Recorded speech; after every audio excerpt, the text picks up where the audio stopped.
محرم الحرام اسلامی کیلنڈر کا پہلا مہینہ ہے. اس کا معنی ہے حرمت والا مہینہ، اور مہینوں کی یہ تعداد اور گنتی اللہ تعالیٰ کی طرف سے مقرر کردہ ہے، خود سے نہیں بنا لی گئی. قرآن پاک میں سورۃ التوبہ کی آیت نمبر 36 میں اللہ تعالیٰ فرماتے ہیں ان عدت الشہور عند اللہ 12 شہرا فی کتاب اللہ یوم خلق السماوات والارض منها 4 حرم ذلك الدین القیم فلا تظلموا فیہن انفسکم وقاتلوا المشرکین کافۃ کما یقاتلونکم کافۃ واعلموا ان اللہ مع المتقین. مہینوں کی تعداد جب سے اللہ نے آسمان و زمین کو پیدا کیا ہے، اللہ کے نوشتے میں 12 ہی ہے، یعنی اللہ تعالیٰ نے خود 12 مہینے پیدا کیے اور ان میں سے 4 مہینے حرام ہیں. یہی ٹھیک ضابطہ ہے، لہٰذا ان 4 مہینوں میں اپنے اوپر ظلم نہ کرو. 4 مہینے، 3 تو حج کے، ذوالقعدہ، ذوالحج اور محرم جس میں قافلے حج کے لیے آتے اور جاتے تھے، اور چوتھا رجب جس میں عموماً لوگ عمرے کے لیے کثرت سے نکلا کرتے تھے.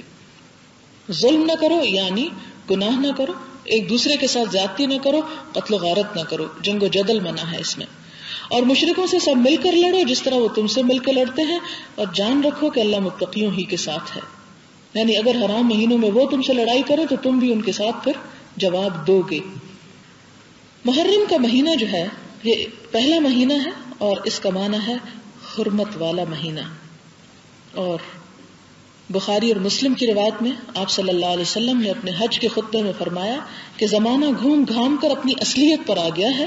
سال کے 12 مہینے ہوا کرتے ہیں جن میں سے 4 حرمت و ادب والے ہیں، 3 تو پے در پے ہیں، ذوالقعدہ، ذوالحج اور محرم، اور چوتھا رجب المرجب جو جمادی الاخری اور شعبان کے درمیان میں ہے.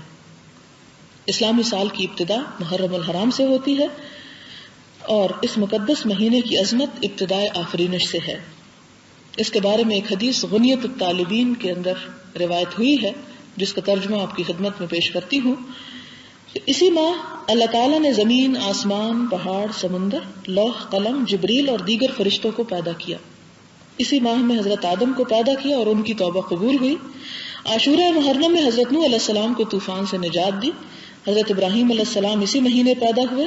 اسی مہینے میں آگ گلزار ہوئی، فرعون غرق ہوا.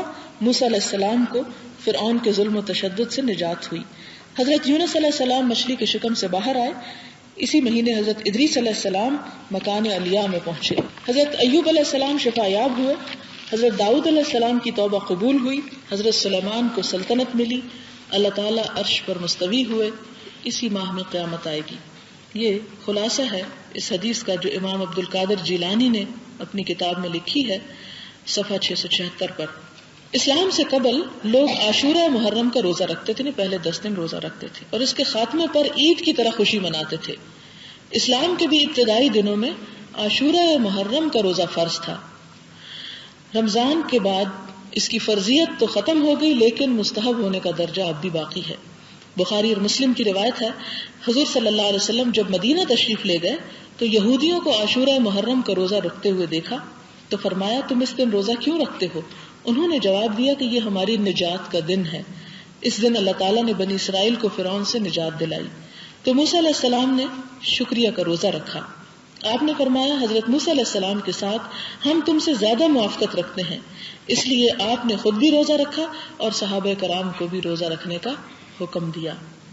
لہذا 10ویں تاریخ کو روزہ رکھنا جو ہے بہت بابرکت ہے. ایک حدیث میں ہے افضل الصیام بعد رمضان شہر اللہ المحرم.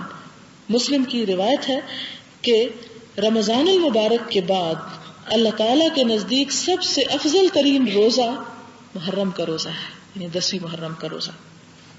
ایک اور حدیث میں ہے عاشورہ کے دن روزہ رکھنے سے 1 سال کے گناہ اللہ تعالیٰ معاف فرما دیتے ہیں. اور اس معافی کا مطلب یہ کہ جو انسان سے انسان ہونے کے ناطے کمی بیشی ہوتی رہتی ہے. مسند احمد کی روایت ہے یہودیوں کی مشابہت سے بچنے کے لیے آپ نے فرمایا کہ اگر میں آئندہ زندہ رہا تو 9ویں اور 10ویں کا روزہ رکھوں گا. 2 دن روزہ رکھوں گا کیونکہ انہوں نے 1 دن رکھا تو ہم 2 دن رکھیں گے کیونکہ ہر کام میں یہودیوں کی مخالفت کی جاتی تھی. مگر آئندہ سال آپ محرم سے پہلے ہی وفات پا گئے لیکن یہ حکم باقی رہا. صحابہ کرام نے اس پر عمل کیا، لہٰذا کچھ نے 9ویں 10ویں کا روزہ رکھا اور کچھ نے 10ویں 11ویں کا، 2 دن ملا کے رکھا. اور جہاں تک یہ بات کہ 11ویں تاریخ کو روزہ نہیں رکھنا چاہیے کہ یزید کی ماں نے روزہ رکھا، یہ بات بالکل غلط ہے، اس میں کوئی حقیقت نہیں. لہٰذا محرم کے حوالے سے یہی آپ کے لیے پیغام تھا کہ اس میں اور نیکیاں کرنا بھی چونکہ ایک بابرکت مہینہ ہے اچھا ہے، لیکن اس کے ساتھ خصوصی طور پر روزے کا اہتمام افضل ہے 2 رکھیں، اور اگر 2 نہ رکھ سکیں تو کم از کم 1 رکھنے کی کوشش اور نیت کر لیں. وآخر دعوانا ان الحمد للہ رب العالمین.